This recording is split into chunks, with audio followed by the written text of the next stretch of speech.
Hello trader, stock trading Bangla চ্যানেলে তোমাদের সবাইকে স্বাগত জানিয়ে শুরু করছি আজকের আলোচনা।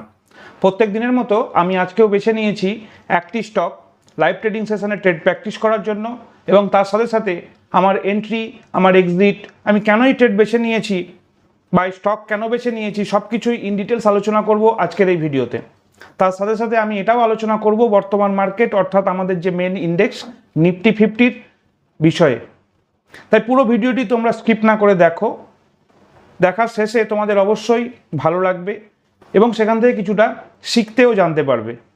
ভিডিও শেষে তোমরা প্লিজ একটি করে লাইক করো, আর সাথে সাথে বেশি করে শেয়ার করে ফ্রেন্ডস এবং ফ্যামিলি মেম্বারদেরকেও দেখার ও শেখার সুযোগ করে দাও। তোমাদের লাইক যেমন আমাকে মোটিভেট করে নতুন ভিডিও তৈরি করার জন্য, তার সাথে সাথে ইউটিউবেও ভিডিওটিকে সার্কুলেট করতে কিন্তু সাহায্য করে। এর ফলে বাকিরাও কিন্তু দেখার সুযোগ পাবে। চ্যানেলে যারা নতুন তারা অবশ্যই চ্যানেলটিকে সাবস্ক্রাইব করো, সাবস্ক্রাইব করে বেল আইকনটিকে প্রেস করে রাখো। এই প্রসঙ্গে তোমাদেরকে একটি কথা মনে পড়িয়ে দিই ট্রেডার্স, যে আমি সেবি রেজিস্টার্ড কোনো স্টক অ্যানালিস্ট বা ফাইন্যান্সিয়াল অ্যাডভাইজার নই। তাই আমার বলে দেওয়া কোনো স্টকের ওপরে সরাসরি ট্রেড বা ইনভেস্টমেন্ট করবে না। ট্রেড বা ইনভেস্টমেন্ট করার জন্য নিজেরা ভালোভাবে বিশ্লেষণ করবে এবং ফাইন্যান্সিয়াল অ্যাডভাইজারদের সাথে আলোচনা করে তারপরে ট্রেড বা ইনভেস্টমেন্টের মতো কোনো বড় পদক্ষেপ নিতে পারো। ট্রেডার্স, এবারে আমরা চলে আসবো আমাদের ল্যাপটপ স্ক্রিনে আর দেখে নেব বর্তমান মার্কেটের কি পরিস্থিতি, এবং সেখান থেকে কিছুটা আলোচনা করব তোমাদের সাথে যে আমার যে কি ভিউ রয়েছে সেই ব্যাপারে। আমরা যদি প্রথমে একবার দেখে নিই, বর্তমান মার্কেটের মধ্যে কিন্তু একটি বুলিশ ট্রেন্ড আমরা ফিরে পাচ্ছি। যে কনফিউশন জোনের মধ্যে দীর্ঘদিন ধরে মার্কেট ঘোরাফেরা করছিল, সেখান থেকে কিন্তু বেরিয়ে আসার চেষ্টা করছে। কিন্তু কতদিন এরকম সাস্টেন করবে? মার্কেট কি এখান থেকে আরও বড় নিচে সেলিং আউট দেখাবে, অর্থাৎ প্রেসারের ফলে আবার নিচের দিকে কি বটম বানাবে? সব কিছুই কিন্তু নির্ভর করছে মার্কেটের পরিস্থিতির ওপরে। এটা কিন্তু সম্পূর্ণরূপে রিটেলারদের হাতে নেই, অর্থাৎ আমরা কোনোভাবে এই সমস্ত জিনিস নিয়ে আলোচনা কেন প্রেডিকশনও করতে পারি না। আমরা শুধু প্রবাবিলিটি কি হচ্ছে এবং তার ফলে কি হতে পারে এরকম একটি প্রবাবিলিটি বা আভাস তোমাদের সাথে আলোচনা নিয়ে আসি। যখন আমি ভিডিও তোমাদের সাথে শেয়ার করছি তখন কিন্তু ওয়ার্ল্ড মার্কেট অর্থাৎ ডাউ জোন্স কিছুটা পজিটিভ, আবার একইভাবে গিফট নিফটি অর্থাৎ নিফটি SGX সেটা কিন্তু কিছুটা ফ্ল্যাট বা নেগেটিভ বলা যেতে পারে। সুতরাং এরকম পরিস্থিতিতে দাঁড়িয়ে আমি এটুকু আশা করতেই পারি যে লাইভ ট্রেডিং সেশনে আজকের মার্কেট কিন্তু কিছুটা ফ্ল্যাট, আবার সাথে সাথে হয়তো বা কিছুটা নেগেটিভ, যেটাকে ঠিক সেভাবে গ্যাপ ডাউন বলা যেতে পারে না, এরকম সিচুয়েশন থেকে মার্কেট শুরু হবে।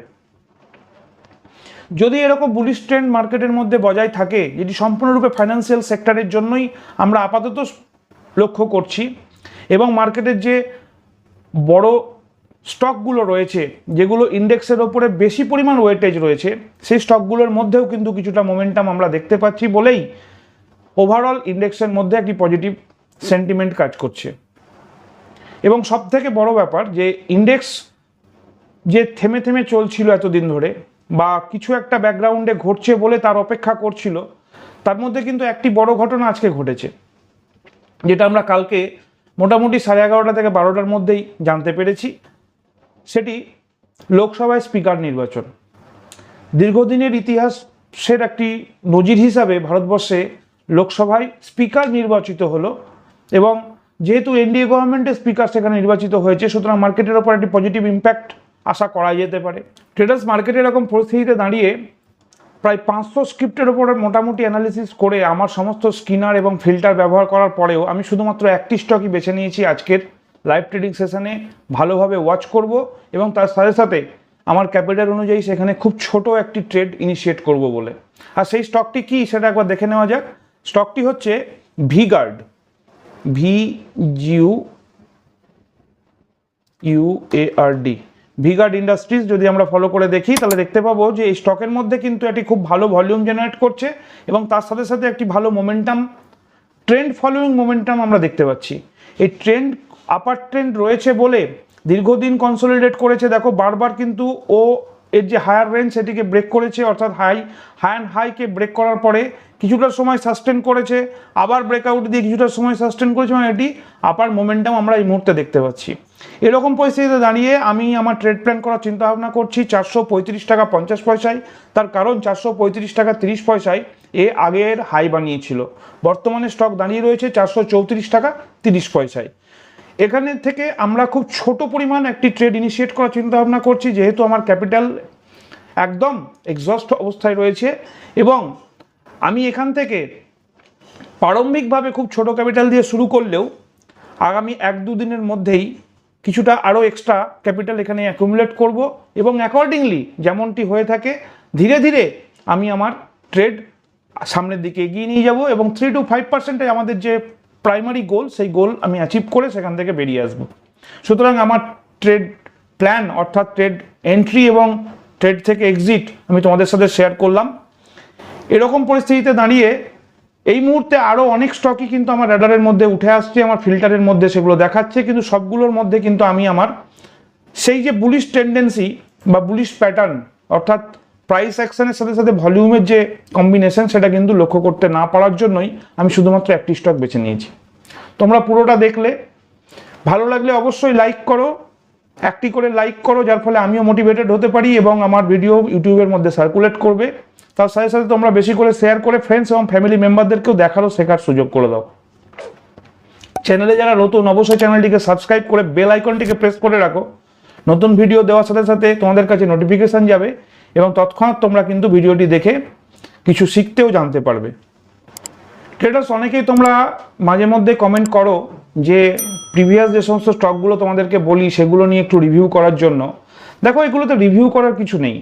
আমি আমার নির্ধারিত লেভেল একটি নির্ধারণ করি এবং সেখানে আমি আমার সামর্থ্য অনুযায়ী, আমার ক্যাপিটাল অনুযায়ী সেখানে একটি ট্রেড প্ল্যান করে থাকি। সব সময় এই ট্রেড প্ল্যান আমার যে পজিটিভ হয় এমনটা নয়, কখনো কখনো ট্রেড এক্সিকিউট করার পরে কিছুদিন সাস্টেন করে, সাইডওয়েজ চলে, তারপরে পুনরায় তার মোমেন্টাম তৈরি হয়। এই কারণেই আমি প্রথমে প্রারম্ভিকভাবে খুব ছোট ক্যাপিটাল এবং ছোট কোয়ান্টিটি দিয়ে শুরু করি, তারপর যখন পুনরায় আবার মোমেন্টাম গেইন করে তখন কিন্তু আমি আমার ক্যাপিটাল সেখানে অ্যাকুমুলেট করি।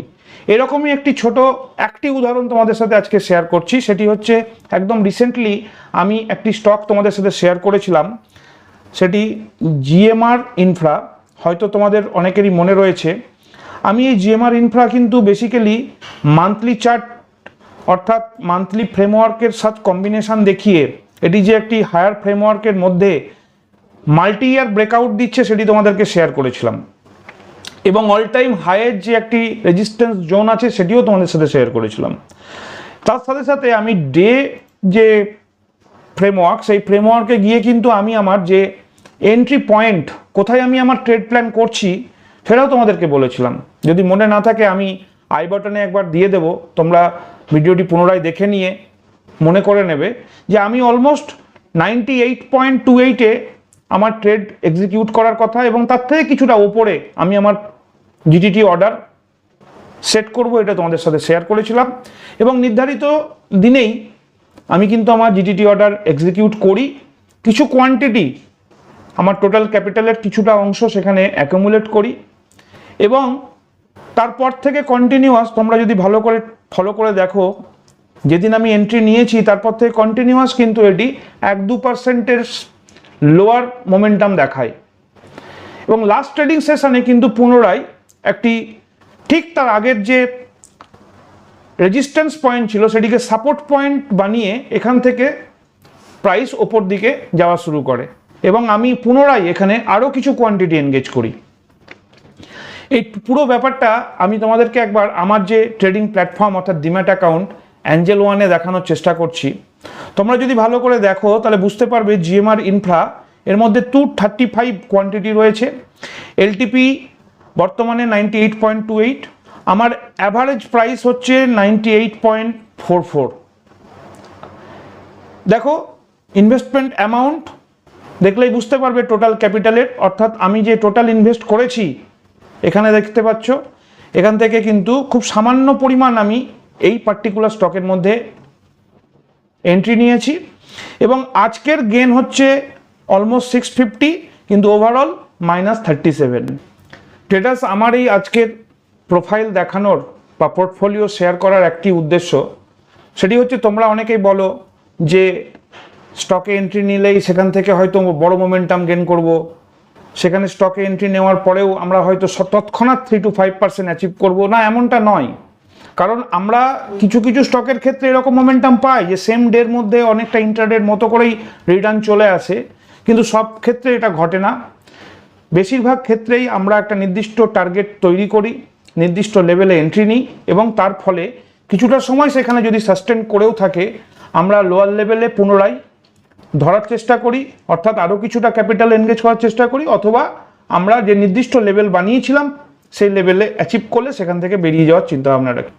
এই জিএমআর ইনফার ক্ষেত্রে যেহেতু একটি শর্ট টার্মের প্রবণতা রয়েছে এবং মাল্টি ইয়ার ব্রেকআউট দিয়েছে, মান্থলি ফ্রেমওয়ার্কের মধ্যে ব্রেকআউট দিচ্ছে, সুতরাং বেশ কিছুটা সময় কিন্তু আমাকে এখানে স্টেবিলিটি নিয়ে বসে থাকতে হবে এবং আমার নির্ধারিত অ্যাচিভ যে গোল সেটি আমি অ্যাচিভ করব এবং ধীরে ধীরে যখনই অল টাইম হাই ব্রেক করে ফেলবে আমি আরও বেশ কিছুটা পরিমাণ ক্যাপিটাল এর মধ্যে অ্যাকুমুলেট করব।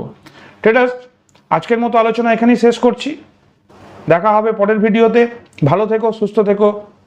জয় হিন্দ, জয় ভারত।